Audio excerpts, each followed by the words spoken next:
Hey everyone, today I'm going to talk about how my Season 3 of competitive went and what my plans are for moving forward into Season 4.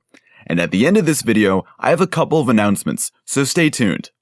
My primary goal for Season 3 was to expand my hero pool and cement my identity as an Overwatch player. In Season 2, I mostly played Zarya. I had been working on my DPS skills in Quick Play 6 stacks, but honestly, I wasn't fully comfortable with playing them in competitive full-time yet. The idea of playing a DPS and having the fate of the team largely in my hands was a bit intimidating to me. I would only pick them as a fill. I preferred Zarya where I could still get kills like a DPS hero, but the pressure was much lighter. I could use my bubbles to assist teammates and use my graviton surges to outright win team fights before they start. The DPS tank hybrid role was a safe and comfortable identity for me to have while I climbed the competitive Overwatch ladder. Moving forward into Season 3, I knew I wanted to grow as a player. I didn't want to be a Zarya one-trick pony. It was never my intention to main her. She's just the hero that I got comfortable with first, and she was always welcome in any team composition.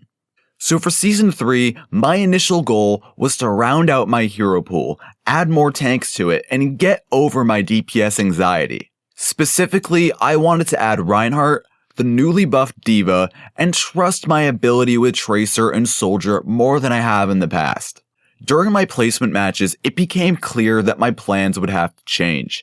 I'd spent hours supporting Reinhardt's in their actions as Zarya, but when it came time to actually hold the front line myself, I was a disaster. I felt awkward without a gun in my hands, and I'd consistently get outplayed by the enemy Rein. If I was going to add Reinhardt to my hero pool, it was going to take much more work than I anticipated. I felt like I had a good theoretical understanding of Overwatch's main tank, but in a real match, I just couldn't put it into practice. I had zero natural talent for the hero. It's something that I still want to work on to this day, but I put it on hold for Season 3. So my Reinhardt was bad. Really bad. But I wasn't going to give up on my development and the rest of my goals. Instead, I studied Envious's matches while paying extra attention to their newest team member, Mickey. His D.Va play really helped me see the full potential of her kit after her buff. At times, he would shadow DPS players and use his defense matrix to deny them value.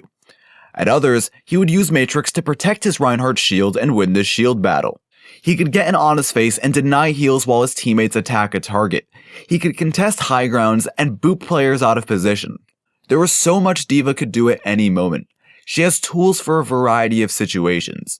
The real skill seemed to be in making the decision on which task is the most important at any given time. D.Va suited me as a player perfectly. It almost reminded me of when I was a kid playing free safety on my flag football team. I had the responsibility of being the furthest player back on defense.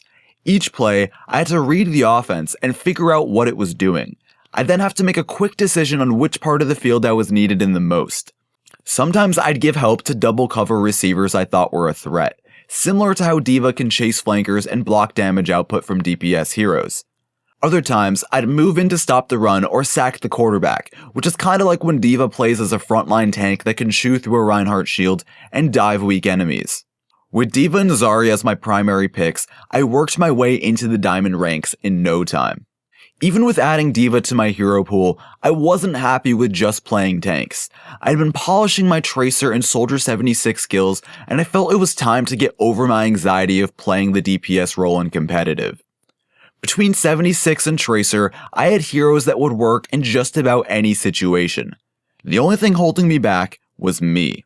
In order to get over my anxiety, I had to give myself permission to fail. Allow me to make an aside to the NBA real quick.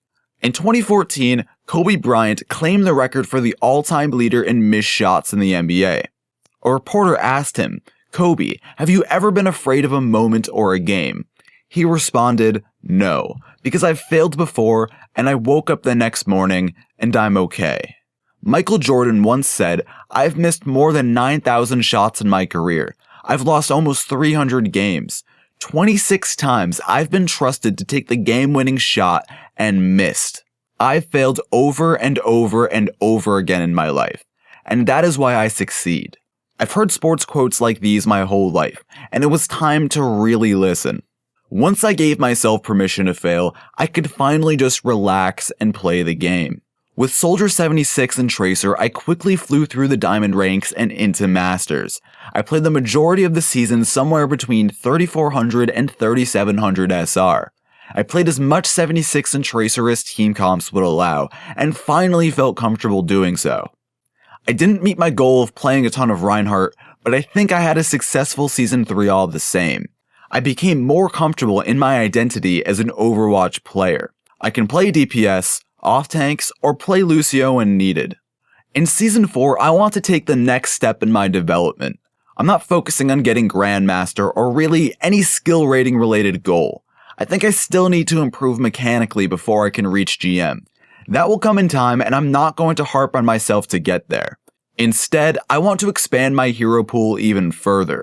While I stuck to a core of 5 heroes for this season of competitive, that's not all I played. I've been developing other heroes that I hope to be proficient enough to play at a master level. Specifically, my goal for this upcoming season is to add Mei, Roadhog, Torbjorn, Pharah, and Ana to my hero pool.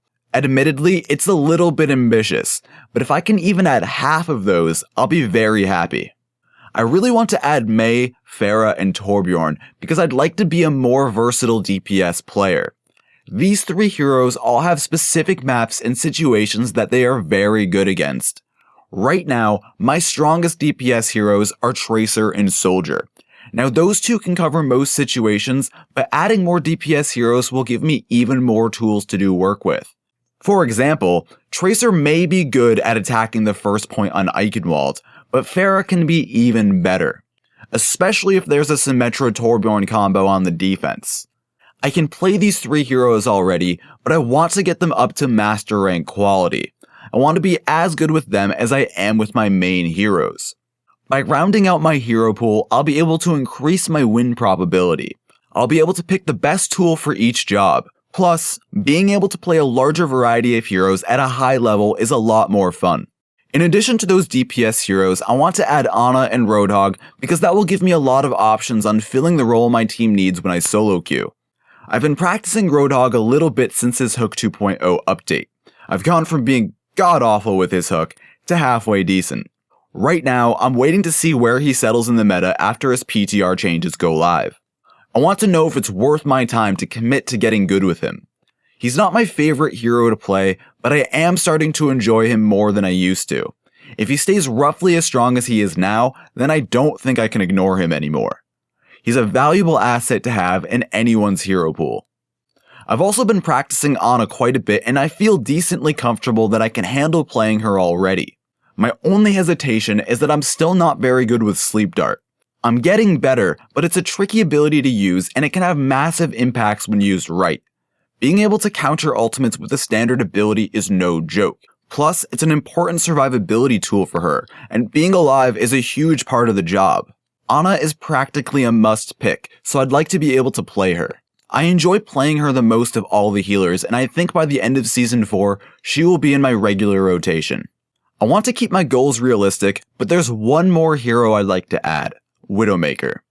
In Team Fortress 2, my best heroes were Soldier and the Sniper. I haven't been able to translate my experience with the Sniper to Overwatch yet. Playing Widow just feels a whole lot harder.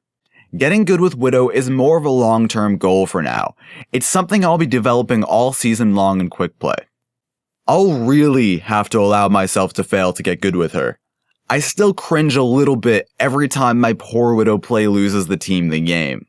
My final goal for this season is to start streaming on Twitch. Starting with placements this coming Tuesday, I'm going to be streaming my matches live at 8 PM Eastern Time. I'll get a regular schedule going soon, but I'm planning on streaming at least 3 times a week.